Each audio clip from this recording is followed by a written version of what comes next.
बहुत सुंदर तीज व्रत गीत लेके आई हूँ। आप लोग सुनिएगा ज़रूर। आप लोग के अच्छा लगे तो वीडियो के लाइक, चैनल के सब्सक्राइब जरूर कीजिएगा। आप लोग के दिल से धन्यवाद।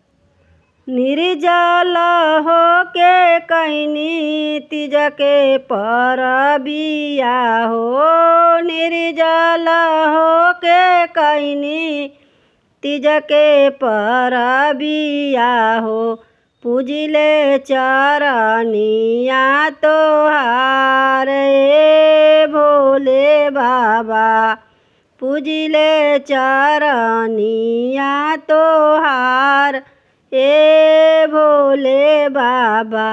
निर्जल हो के कैनी तीज के परबिया हो, निर्जल हो के कैनी तीज के परबिया हो, पूजिले चरनिया तोहार ए भोले बाबा, पूजिले चरनिया तोहार ए भोले बाबा।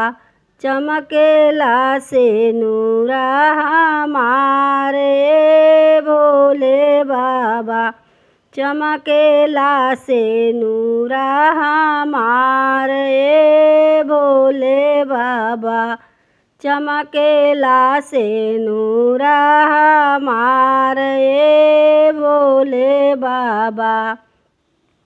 निर्जल हो के कैनी तीज के परबिया हो, निर्जल हो के कैनी तीज के परबिया हो, पूजिले चरनिया तोहार ए गौरा देई, पूजिले चरनिया तोहार ए गौरा देई।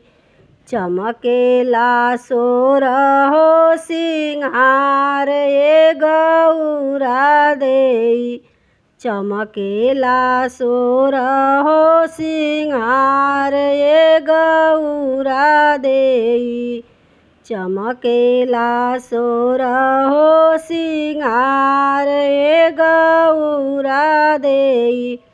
निर्जल हो के कैनी तीज के परबिया हो, निर्जल हो के कैनी तीज के परबिया हो, पूजिले चरनिया तोहार ए भोले बाबा, पूजिले चरनिया तोहार ए भोले बाबा।